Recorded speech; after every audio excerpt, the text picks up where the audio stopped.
December 16th, 1811. Farm animals and pets are restless. Shorebirds along the Mississippi River are reportedly screaming for no reason. Strange flashing lights appear in the sky. 2:15 a.m. local time, the ground begins to shake. In some areas, great thuds can be heard as if boulders are falling from the sky. The earth pitches and dips and rolls. And this is just the beginning. No other earthquakes in U.S. history went on as long. Between December 16, 1811, and February 7, 1812, three of the biggest earthquakes to ever hit the continental United States occurred in the Mississippi and Ohio valleys, and in between these three, thousands of smaller quakes. They're known as the New Madrid Earthquakes, and they can happen again. Let's dig into this.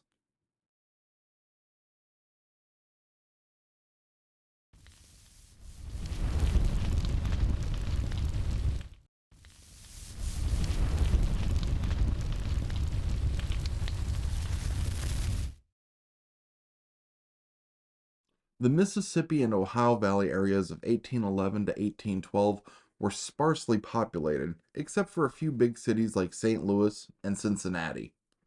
Travel from the east was by horse or on foot. People were moving westward in wagons filled with their belongings. It was the wild frontier time of Daniel Boone and Davy Crockett. Abraham Lincoln was about 2 years old in 1811 and lived in this general area. Some of our ancestors moved from South Carolina to the area now called Tompkinsville, Kentucky, shortly before 1811, and family tales of a group of folks working together to form a community sound a lot like the TV show Little House on the Prairie, which took place starting just a few years later. Homes were generally one-room log cabins. Families worked hard, long days, growing crops and tending livestock. Some people may have already been on edge that December.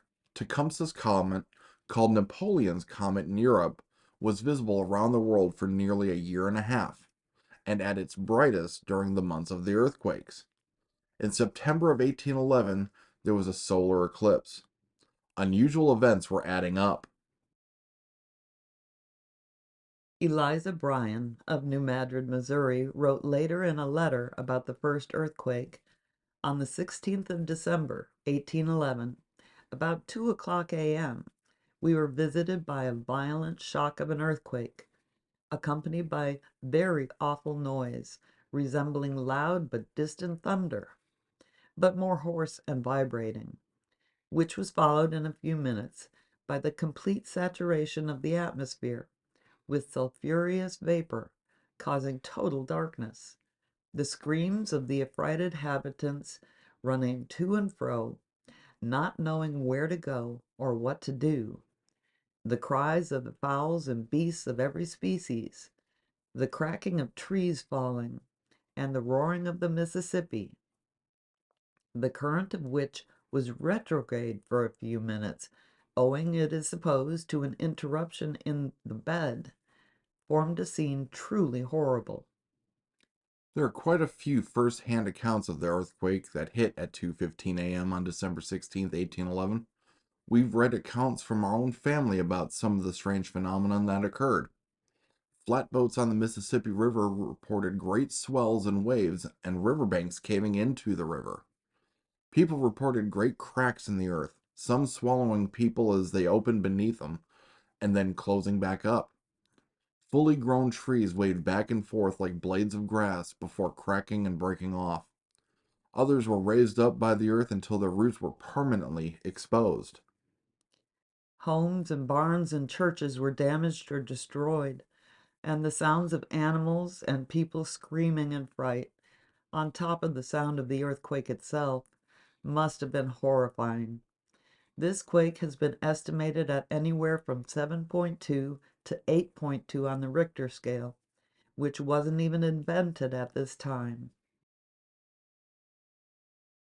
One eyewitness on the Mississippi stated that they had counted 27 aftershocks before the sun came up. Then, at 8:15 a.m. local time, 6 hours after the first quake, an aftershock estimated at 7.4 hit. 37 days later, January 23rd, 1812, at 9 a.m. local time, another major earthquake, estimated to be between 7 and 8 on the Richter scale, hit. 15 days after that, on February 7th, 1812, at 3:45 a.m. local time, another quake, this one between 7.4 and 8.6 hit. The February 7th quake destroyed the Missouri town of New Madrid and severely damaged buildings and homes as far away as St. Louis. And in between these huge earthquakes, the aftershocks continued. All three quakes were accompanied by a strange phenomenon. Strange lights were reported both in the sky and shooting out like lightning from cracks in the ground. Sand blows would appear with sand sometimes mixed with water shooting out of the ground. The water was reportedly warm in these geysers. Tar balls as big as golf balls would also shoot out, and there were reports of them hitting roofs of homes and barns. The skies during the quakes were said to be as dark as night and smelled terrible. Some said they distinctly smelled of sulfur. Lamps did not even help pierce this darkness. The earthquakes were accompanied by the sound of thunder. Some reported sounds of large explosions. Animals acted in bizarre ways, with wild animals acting tame and tame animals acting wild. It was said flocks of birds would land and stay near people. It was also reported that snakes in hibernation came out of the ground. The ground permanently rose in some areas and dropped in others. Huge waves on rivers threw boats far up on shore. Reelfoot Lake was formed in Tennessee when the land dipped and filled with thousands of gallons of water. And a huge uplift beneath the mighty Mississippi River caused two waterfall rapids to form and forced the river to run backwards for several hours. People on and near the banks of the river reported the screams of those who went over these rapids in boats. The first steamboat to travel on the Ohio River and Mississippi rivers was unlucky enough to have its maiden voyage on the time of the New Madrid earthquakes. On the 16th of December, 1811, the ship New Orleans was near Owensboro, Kentucky, and it reached New Madrid by the 19th.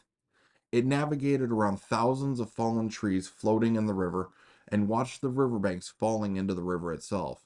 They saw boats, but all were abandoned or wrecked. They reported seeing survivors along the riverbank near New Madrid, but did not stop for fear of being overrun, whether by survivors or the trees in the river, or both, is unknown. No one knows to this day how many people died in these quakes. There were aftershocks for 5 months following the earthquakes. They all directly affected what are now Missouri, Arkansas, Illinois, Tennessee, and Kentucky, an area of approximately 250,000 square miles of land. They were so powerful that they were felt much farther away. President James Madison wrote to Thomas Jefferson about feeling the quakes in Washington, D.C. It's been reported that church bells rang during the quakes in Boston, Massachusetts, and people reported feeling the earthquakes in New Hampshire and in Charleston, South Carolina. The New Madrid earthquakes were the first natural disaster to be addressed by the United States government. In 1814, the governor of the territory of Missouri was William Clark, from the Lewis and Clark expedition. He asked for the federal government for monetary relief for the area and its inhabitants. In 1815, Congress allocated $50,000 for the recovery effort, making it the first disaster relief act in U.S. history. The New Madrid seismic zone has been heavily studied. We know quite a bit about earthquakes that happen as tectonic plates move, like the San Andreas and Hayward faults in California. But the New Madrid fault occurs in the middle of the United States, away from any known tectonic plate border. It's a complicated and extremely active system. There were reported 20 earthquakes along that fault between January 1st and February 17th of 2022 alone. And this is normal for the area, believe it or not. Experts give a 25 to 40% chance of an earthquake of 6.0 or greater in the next 50 years, with a 7 to 10% chance of repeating the 1811 to 1812 earthquakes in the same period. A 7.7 magnitude earthquake today on the New Madrid Fault could affect 8 states and nearly 1 million people. FEMA estimates a quake of this size would cause nearly $3 billion in damage, and it's not a matter of if, it's a matter of when. Thanks for watching. Don't forget to like and subscribe. And we'll see you on the next one.